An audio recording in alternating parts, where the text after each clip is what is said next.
Hi guys, this is Ashutosh Sharma. ये video है descriptive writing का पार्ट 2। पार्ट 1 में हमने डिस्कस करा था लेटर राइटिंग। इस वीडियो में हम लोग एसे राइटिंग को डिस्कस करेंगे। अगर आप IBPS PO का मेंस देने जा रहे हो या फिर SBI PO का मेंस दे रहे हो इस साल, तो डिस्क्रिप्टिव राइटिंग को बिल्कुल भी इग्नोर नहीं करना है। मैंने पिछली वीडियो में भी बताया था।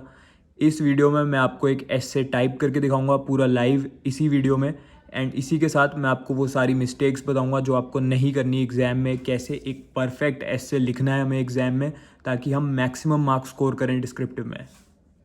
ठीक है, तो जब आप IBPS या फिर SBI PO का मेंस दोगे तो डिस्क्रिप्टिव में एसे में आपको 3 टॉपिक्स गिवन रहेंगे। आपको इन 3 टॉपिक्स में से कोई एक टॉपिक चूज़ करके उस पर एसे लिखना है। वर्ड लिमिट क्या है एसे की? जो वर्ड लिमिट है वो है 250 वर्ड्स। वर्ड का काउंटर वहाँ पे स्क्रीन पे आपको डिस्प्ले रहेगा। नीचे नीचे आपको बताता रहेगा कि आपने कितने वर्ड्स लिख लिए हैं अभी तक। वर्ड लिमिट पे हमें स्टिक रहना है। अगर 250 वर्ड की वर्ड लिमिट है तो 240 से 250 इसी के बीच में हमें अपने वर्ड्स रखने हैं, यानी कि 240 से 250 के बीच में। अगर आप 270 वर्ड्स पे चले जाओगे या फिर आपने उससे कम रखा 220 230, तो सॉफ्टवेयर जो है जो आपके आंसर्स चेक करता है वो आपके मार्क्स डिडक्ट कर लेगा। इसलिए ये मिस्टेक बिल्कुल नहीं करनी है। वो भी मैं आपको इस वीडियो में बताऊंगा कि कैसे आपको अपनी वर्ड लिमिट मेंटेन करके चलनी है एग्जाम में। अब जो लेटर राइटिंग की वीडियो मैंने इससे पहले निकाली थी, उसमें बहुत सारे बच्चे कमेंट करके ये पूछ रहे थे कि सर आपने इतना अच्छा लेटर लिखना कहाँ से सीखा, कहाँ से ये सब टिप्स आपको पता चली। तो ये सारी की सारी डिस्क्रिप्टिव राइटिंग की प्रिपरेशन मैंने करी थी बैंकर्स यूनिवर्सिटी की ई बुक से। मैं आपको दिखा देता हूँ कौन सी बुक है वो। ये ई बुक है वो। इससे आपकी कंप्लीट प्रिपरेशन हो जाएगी। तो अगर कोई भी इससे अच्छे मार्क्स स्कोर करना चाहता है डिस्क्रिप्टिव सेक्शन में, तो इस ई बुक को मैं आपको सजेस्ट करूँगा, इससे अपनी प्रिपरेशन कीजिए। अब हम लोग आ जाते हैं अपने एसे पे।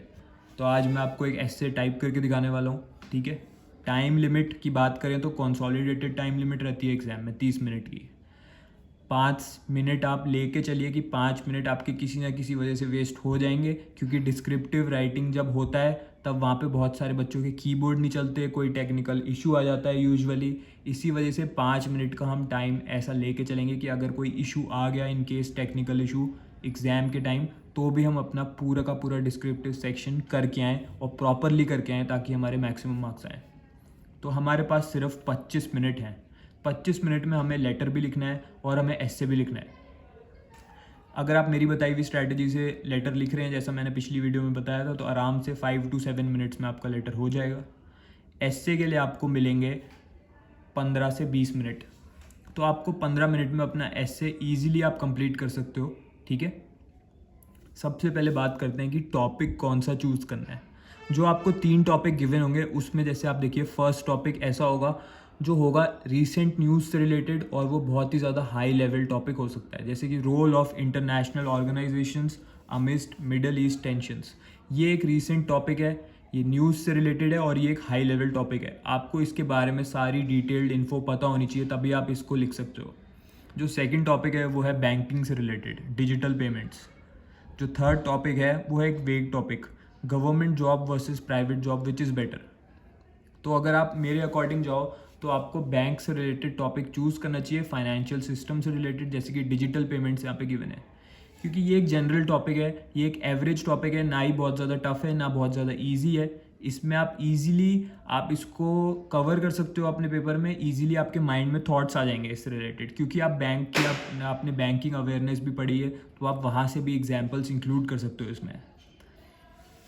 वैसे चॉइस आपकी है, आपको जो टॉपिक अच्छा लगे आप वो कर सकते हैं, लेकिन बात ये है कि सॉफ्टवेयर आपके चेक करेगा ग्रामर, आपके फुल स्टॉप्स, आपके कैपिटल लेटर्स, सब कुछ चेक करते हुए चलेगा। वो ये नहीं चेक करेगा कि आपने न्यूज़ या फिर फैक्ट्स कितने अच्छे लिखे हैं।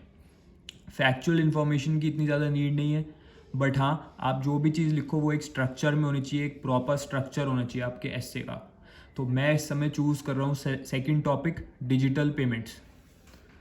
आपका जो एसे होगा वो आप उसे 3 पार्ट्स में डिवाइड करोगे, यानी कि 3 पैराग्राफ्स रखोगे।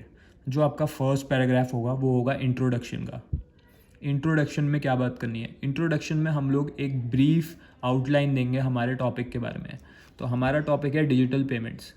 अब हम शुरू करेंगे डिजिटल पेमेंट से, बट ये गलती हमें नहीं करनी है। ये गलती मैक्सिमम बच्चे कर देते हैं अपने एग्ज़ाम में। हमें अभी स्टार्ट नहीं करना है, हमें सबसे पहले अपना टॉपिक मेंशन करना है। वो हम कैसे करेंगे?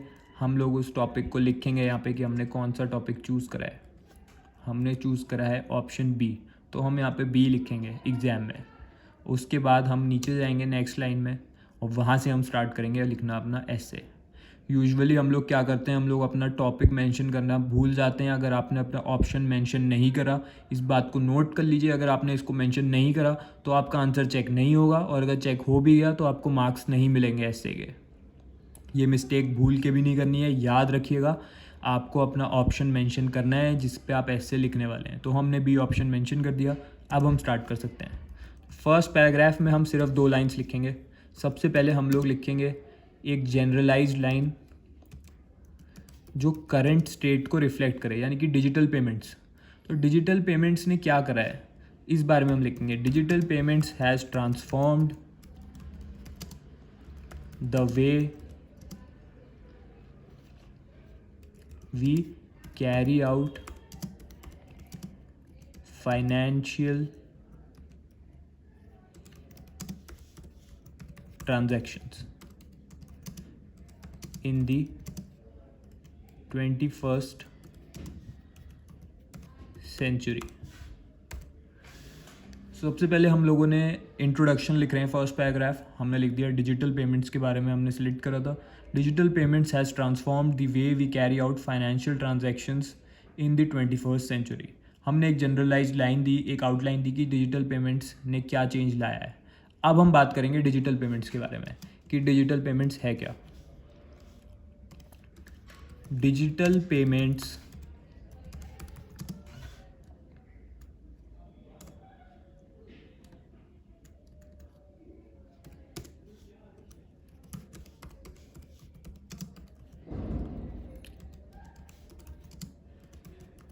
refers to the transfer of funds from one entity to the other via electronic means। ठीक है, अब हम लोगों ने डिजिटल पेमेंट्स की डेफिनेशन दी है कि डिजिटल पेमेंट्स किसको कहते हैं। डिजिटल पेमेंट्स किसको कहते हैं हम लोग, जब हम लोग यूपीआई क्यूआर कोड इससे हम लोग पैसे भेजते हैं या फिर हम लोग इंटर बैंक ट्रांसफ़र करते हैं, यही सब डिजिटल पेमेंट्स हैं जो आप लोग फ़ोन से करते हो अपने। तो उसकी एक डेफिनेशन दे दी हमने। फर्स्ट पैराग्राफ में सिर्फ और सिर्फ एक आइडिया देना है कि वो चीज़ है क्या जिसके बारे में हम बात कर रहे हैं। सबसे पहले हमने लिखा digital payments has transform the way we carry out financial transactions in the 21st century. अब हम बात कर रहे हैं डिजिटल पेमेंट्स की डेफिनेशन की। सेकंड लाइन में आप डेफिनेशन दोगे, चाहे कोई भी टॉपिक आ जाए, कोई भी टॉपिक आए आप डेफिनेशन बता देना। Digital payments refers to the transfer of funds from one entity to the other via electronic means instead of physical form of money. ठीक है, फिजिकल फॉर्म्स यानी कि कॉइन्स, नोट्स, गोल्ड, इसके अलावा हम लोग डिजिटल पेमेंट्स कर रहे हैं जो कि होता है इलेक्ट्रॉनिक मीन्स के थ्रू। आप एक नंबर्स टाइप करते हो अपनी स्क्रीन पे और इंस्टेंटली पैसे भेज देते हो। बस हो गया हमारा फर्स्ट पैराग्राफ। सिर्फ 2 लाइनें लिखनी है क्योंकि हमें 250 वर्ड्स की वर्ड लिमिट भी मेंटेन करनी है, इसलिए 2 लाइनें लिखेंगे फर्स्ट पैरा में। अब हम आएंगे सेकंड पैरा में। सेकंड पैरा बहुत ज़्यादा इंपॉर्टेंट है, सबसे ज़्यादा कंटेंट आपका सेकंड पैराग्राफ में होगा। फर्स्ट पैराग्राफ में इंट्रो दे दिया, अब सेकंड पैराग्राफ में इसको डिटेल में हम लोग इसके बेनिफिट्स और इसके डिसएडवांटेजेस दोनों कवर करेंगे ताकि एक बैलेंस्ड व्यू मिल पाए कि डिजिटल पेमेंट्स आखिर क्या इसके प्रोज हैं, क्या इसके कॉन्स हैं। तो अब हम एक जनरलाइज्ड लाइन लिखेंगे। ठीक है, सबसे पहले एक जनरलाइज्ड लाइन डालेंगे, डिजिटल पेमेंट्स, या फिर लिख सकते हैं digital forms, digital form of payments has truly revolutionized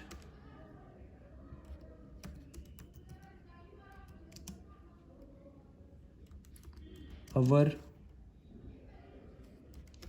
lives and it has many advantages। ठीक है, इससे हमने एक आइडिया दे दिया कि हम लोग इस पैराग्राफ में एडवांटेजेस के बारे में बात करने वाले हैं। फर्स्टली, अब आप ऐसे पॉइंट वाइज लिखोगे, पहले आप लिखोगे फर्स्टली, फिर आप सेकंड लाइन में लिखोगे सेकंडली, फिर आप लिखोगे थर्डली। इससे आपके पैराग्राफ में कोहेरेंस रहेगी, ऐसा लगेगा कि हाँ वेल पुट टुगेदर है आपका ऐसे, हर चीज़ आपने एक सिस्टमैटिक वे में लिखी है। अब हमने पहले बताया कि अब हम इसकी बहुत सारी एडवांटेजेस हैं, अब हम फर्स्टली लिख रहे हैं। फर्स्टली का मतलब अब हम पहली एडवांटेज की बात कर रहे हैं। Firstly, digital payments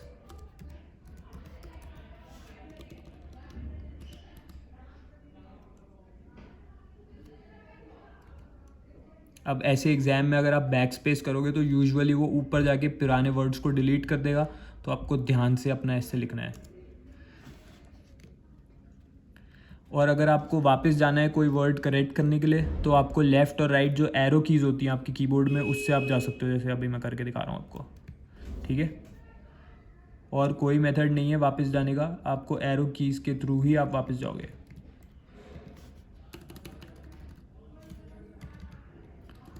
firstly, digital payments, अब फर्स्ट बेनिफिट हम बता रहे हैं। Firstly, digital payments have provided a seamless service to the common people for carrying out daily financial transactions। ठीक है, एक सीमलेस सर्विस प्रोवाइड करी है डिजिटल पेमेंट्स ने टू द कॉमन पीपल, यानी कि जनरल पब्लिक को। जैसे हम लोग ईजिली आजकल गूगल पे या फिर यूपीआई या फिर एनी मेथड के थ्रू हम लोग डिजिटल पेमेंट्स करते हैं, तो वो हमने बता दिया, ये फर्स्ट एडवांटेज है। अब हम सेकेंड एडवांटेज की बात करेंगे। सेकेंडली, ये तो हमने जनरल पब्लिक की बात कर ली, अब हम लोग गवर्नमेंट्स की बात कर देते हैं। Eight the level of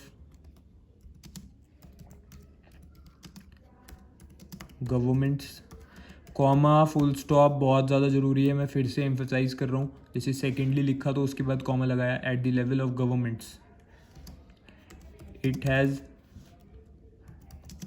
lead to greater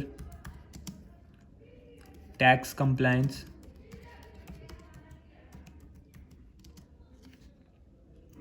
ठीक है and transparency.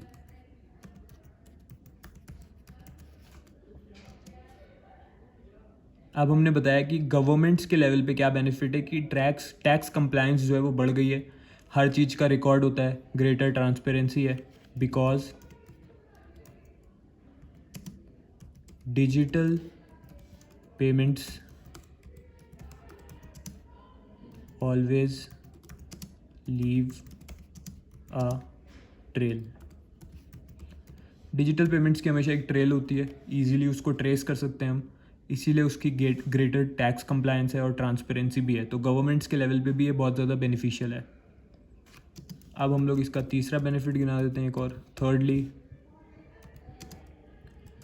Digital payments have increase the economic output of Nations. अब हमने एक इंटरनेशनल लेवल पे बात कर ली कि अलग अलग नेशंस का इकोनॉमिक आउटपुट भी डिजिटल पेमेंट्स की वजह से बढ़ गया है, because of ease of cross border trade transactions.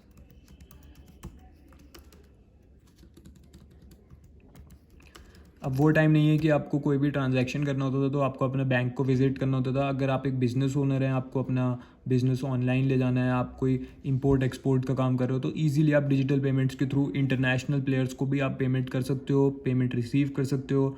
इसीलिए डिजिटल पेमेंट्स ने नेशंस का इकनॉमी भी इम्प्रूव कर दिया। जैसे देखिए, ये बात करते करते हमने बिकॉज वर्ड में मिस्टेक कर दी यहाँ पे, तो कैसे जाएंगे वापस, लेफ़्ट एरो की से BEC। अगर ये मिस्टेक मैं अभी करेक्ट नहीं करता तो क्या होता, ये होता कि जो सॉफ्टवेयर है वो इस मिस्टेक को पकड़ के मार्क्स डिडक्ट कर देता। ये मत सोचिएगा कि एक बार आपने ऐसे लिख लिया उसके बाद आप वापस जाके पूरा ऐसे फिर से पढ़ोगे। हर लाइन को लिखने के बाद उस लाइन को रीड करना है। इसीलिए मैं आपको वो वर्ड लाइन एक्सप्लेन करके बता रहा हूँ बार बार, ताकि मैं उस लाइन को दोबारा रीड कर पाऊँ एंड उसकी सारी मिस्टेक्स कवर कर पाऊँ। अब इस ऐसे में अगर और भी कोई मिस्टेक है, मैंने अगर मिस कर दी है, तो आप मुझे कमेंट्स में बता दीजिएगा। थर्ड सेंटेंस मैंने आपको पढ़ा देखा, बिकॉज में एक मिस्टेक थी तो उसको मैंने करेक्ट कर दिया। तो आपको बहुत ज़्यादा फैक्चुअल इन्फॉर्मेशन प्रोवाइड करने की ज़रूरत नहीं है। आप अगर जनरल वे में भी बात करोगे ऐसे में तो वो चल जाएगा, उसके कोई मार्क्स नहीं कटेंगे आपके। बस आपका वेल पुट टुगेदर होना चाहिए। जैसे मैंने बताया, एक फॉर्म आपको फॉलो करना है। शुरू में इंट्रोडक्शन देना है फर्स्ट पैराग्राफ में, सेकंड पैराग्राफ में आपको उसके एडवांटेज डिसएडवांटेज ऐसी चीज़ें गिनानी है। कोई भी ग्रामेटिकल एरर नहीं करना है आपको। फुल स्टॉप हर जगह यूज़ करना है जहाँ भी होता है सेंटेंस के एंड में। फर्स्टली, सेकेंडली, थर्डली जैसे हम लिख रहे हैं तो वहाँ कॉमा लगा रहे हैं प्रॉपर, ठीक है। हर सेंटेंस को लिखने के बाद उसको रीड कर रहे हैं ताकि कोई भी ग्रामेटिकल एरर तो नहीं है, कोई वर्ड हमने ऐड या फिर मिसिंग तो नहीं है। ये हमने बता दी इसकी एडवांटेजेस। बट से अच्छा आप यूज़ कर सकते हो वर्ड हाउएवर जब आप इसका कुछ ड्रॉबैक बता रहे हो। However comma, in India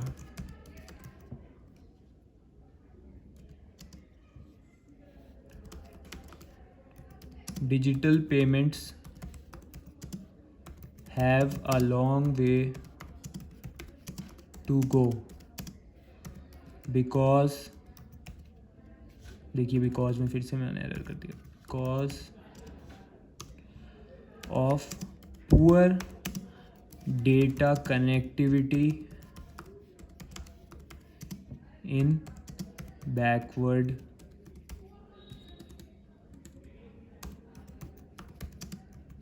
areas. Because of poor data connectivity, internet की कनेक्टिविटी पुअर रहती है बैकवर्ड एरियाज़ में, इसी वजह से डिजिटल पेमेंट्स अभी प्रॉपरली इंडिया में सेटअप नहीं हो पाए हैं। ये हमने इसका एक ड्रॉबैक बता दिया, ठीक है। देयरफॉर इसका अब हम आगे का सॉल्यूशन बता दे रहे हैं। Proper internet infrastructure is required to ensure feasibility of digital payments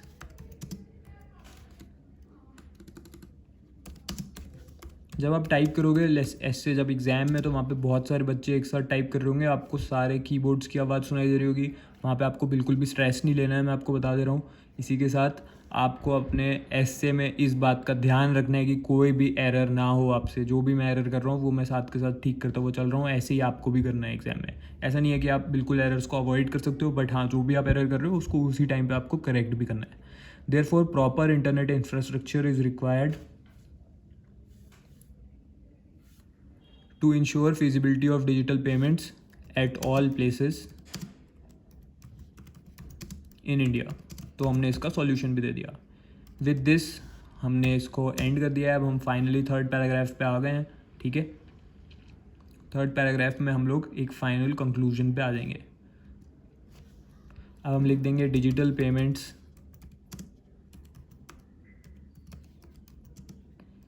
have truly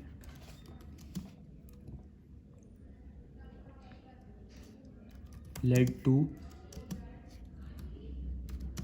development of nations at all levels। हमने सारे लेवल्स की बात करी, हमने इंडिविजुअल लेवल की बात करी, हमने गवर्नमेंट्स के लेवल की बात करी, हमने इंटरनेशनल क्रॉस बॉर्डर ट्रेड के लेवल की बात करी। तो अब हम बात कर रहे हैं digital payments have truly led to development of nations at all levels. अब हमने एक फिर से अपनी प्रीवियस लाइन को रिपीट करते हुए उसके बारे में लिख दिया, a proper infrastructure, a proper network infrastructure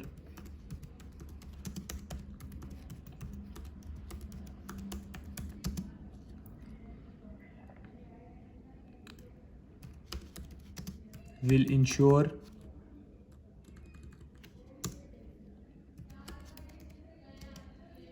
will lead to, अब हम बता रहे हैं कि हाँ एक प्रॉपर नेटवर्क इंफ्रास्ट्रक्चर हमें चाहिए डिजिटल पेमेंट्स की सस्टेनेंस के लिए, सस्टेनेंस ऑफ डिजिटल पेमेंट्स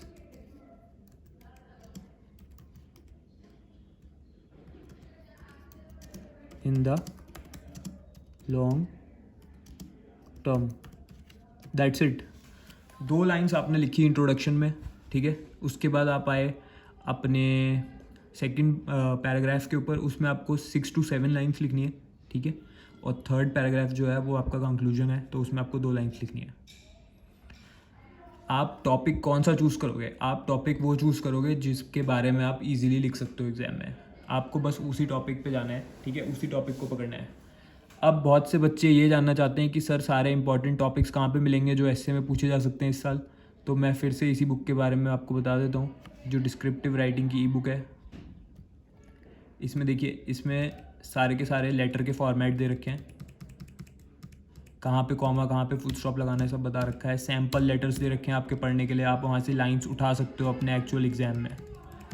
बात करते हैं एसए की, तो एसए के सारे इंपॉर्टेंट टॉपिक्स इसमें दे रखे हैं। जो 2023 के लिए इंपॉर्टेंट है वो आपको लेटेस्ट एडिशन में मिल जाएंगे। ये 2022 का एडिशन है जो मैंने यूज़ करा था, ठीक है। तो इसमें तो पुराने टॉपिक्स दे रखे हैं। एसए राइटिंग का क्या फॉर्मेट होना चाहिए सब दे रखा है। How to type fast and descriptive ये भी बता रखा है इसमें। और प्रीवियस ईयर के क्वेश्चंस लेटर के और एसए के दे रखे हैं इसमें, वो भी दे रखा है, ठीक है। तो इस बुक का लिंक मैं दे दूंगा आपकी हेल्प के लिए वीडियो के डिस्क्रिप्शन और कमेंट में। जो भी बच्चा प्रॉपरली अगर डिस्क्रिप्टिव को कवर करना चाहते हो तो इस बुक को ले लो और इससे अपनी प्रिपरेशन ज़रूर करो। So we come to the end of this video. अगर आपके मन में कोई भी डाउट्स हैं आप मुझसे इस वीडियो के कमेंट्स में पूछ सकते हैं। And till then keep preparing, keep practising. All the best to all of you.